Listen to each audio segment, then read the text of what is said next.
무엇보다도 아쉬웠던 것은 여야를 막론하고 우리 정치권이 국민의 기대에 부응하지 못했다 하는 점입니다. 변명의 여지가 없다고 생각합니다. 다만 그 가운데도 그나마 제가 위안을 한다면 우리 법제사법위원회에서 제가 간사 또 위원장을 맡고 있는데 국민의 목소리를 대변해서 검찰총장 청문회 또는 대법관 청문회를 통해서 그나마도 정부를 견제하고 권력을 견제했다. 그 대표적인 것 중에 하나가 검찰총장 후보를 우리가 낙마시켰습니다. 여러 가지 좋지 않은 것들이 드러나서 이것은 그나마 그래도 국민의 대표로서 소임을 했다라는 구차한 변명이지만 그런 위안을 해봅니다만 근본적으로는 우리 여야 정치권이 국민들의 기대를 충족시키지 못했다 하는 점이 두고 아쉬움으로 남는 18대 국회가 아닌가 생각합니다. 네, 제가 검찰총장 청문회를 그나마 우리 법사위원회에서 제대로 검증을 했다라는 점하고 또 이 법사위원회가 여야 간의 전쟁이 치열한 것인데 제가 여러 가지로 부족합니다만은 야당 간사 또 법사위원장으로서 소통을 중시하고 전쟁터로 만들지 않으려고 제가 노력을 했습니다.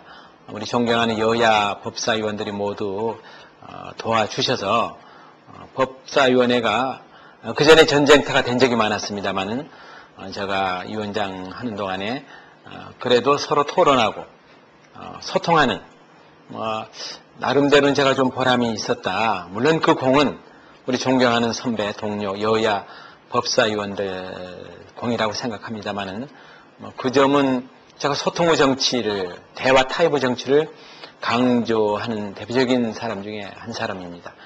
그 점에서 부족하나마 제가 위원장으로서 조그마한 보람을 느끼고 있다라고 생각합니다. 그리고 우리 지역 현안으로 가장 뜨거운 이슈 중에 하나가 저희 지역구인 광양의 대군산 또 인근의 구례의 지리산 서울대학교의 이 국유 재산을 무상으로 양도한다. 굉장한 시민들의 반발을 불러일으켰는데요. 우선 서울대학교 법이나 관련 법이 서울대학교의 발전을 위해서 이 국유재산이라도 필요하다면 무상으로 양도해야 한다. 법의 내용이 이렇게 되어 있습니다. 이 법에 대해서 우선 절차적으로 이게 무효다라는 주장을 저를 비롯한 야권에서 하고 있습니다. 우선은 이 법이 예산안 처리 때 날치기 처리된 법이기 때문에 절차상으로도 문제가 있고요. 내용상으로 보더라도 이 국유림, 산과 숲은 우리 국민 모두의 재산 아니겠습니까? 이게 나라의 재산이라는 것은 꼭 국민의 재산인데 이것을 날치기 위한 법을 통해서 서울대학교에 무상으로 넘겨주겠다. 이것은 정말 나라를 팔아 넘기는 것하고 다를 바 아니다. 물론 그 서울대학교가 우리 국민들이 낸 세금으로 운영되는 대학이긴 하지만 국민들에게 오히려 해를 끼치는 게 아닌가 하는 점에서 내용적으로도 잘못됐다. 마침 이제 제가 국무총리와 기재부 장관 모두 만났습니다. 근데 기재부 장관께서는 절대로 무상으로 넘겨주지 않겠다라고 말씀하셨고 총리께서도 신중하게 하겠다. 서울대 총장은 이제 아무래도 서울대 입장을 대변하는 쪽이니까 잘 해보자라는 입장인데 금명간의 결정을 내릴 것 같습니다. 저는 적어도 정부가 국민을 대표하는 그런 기관이라면 국민의 뜻에 따라야 한다. 그래서 백운산과 지리산을 아무 조건 없이 서울대학에 무상으로 양도하지 않을 것으로 기대하고 확신하고 있습니다. 제가 18대 들어와서 제가 여러 가지로 부족한 사람인데요. 협상대표인 원내수석 부대표도 해봤고 가장 중요한 상임위원장, 법사위원장을 하지 않았습니까?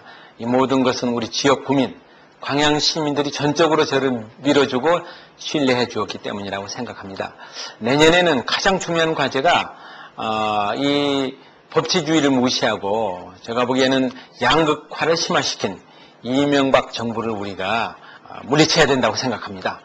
그것이 우리 국민의 여망이다. 그래서 가장 중요한 것은 정권 교체다. 그러자면 총선에서 승리해야 된다라고 생각하는데 그 점을 위해서 제가 법사위원장으로서의 소임도 중요하지만 정권 교체를 위해서 최선을 다할 생각이고 또 최근에 우리 국민들이 바라는 열망은 변화 아닙니까? 변화에 앞장서야 되겠다. 그래서 기득권 타파하고 낡은 구조를 타파하는 데 앞장서서 내년에 총선은 우리가 야권이 하나로 뭉치면 지금 우리가 통합해서 민주당을 다시 재건하겠다는 것 아닙니까? 저는 99% 1%의 또 가능성은 남겨둬야 될 것 같은데 99%는 총선에 승리하고 곧 이어서 이 낡은 구조 기반하에 수립된 이명박 정부를 무너뜨리고 정권 교체를 이룩할 수 있다, 또 해야 된다고 생각합니다. 네, 지난 이명박 정부 정권하에서 4년간 그리고 또 18대 국회 내내 국민 여러분들께서 고통이 크셨으리라고 생각합니다. 특히 어렵고 힘들게 살아가는 우리 서민들 얼마나 고통이 크셨습니까? 여기에 대한 책임이 저에게도 있고 우리 정치하는 모든 분들에게도 있다고 생각합니다. 대단히 국민 앞에 송구하게 생각합니다. 그럼에도 불구하고 예전에 나폴레옹이 전쟁에서 졌을 때 이런 얘기를 했다고 합니다.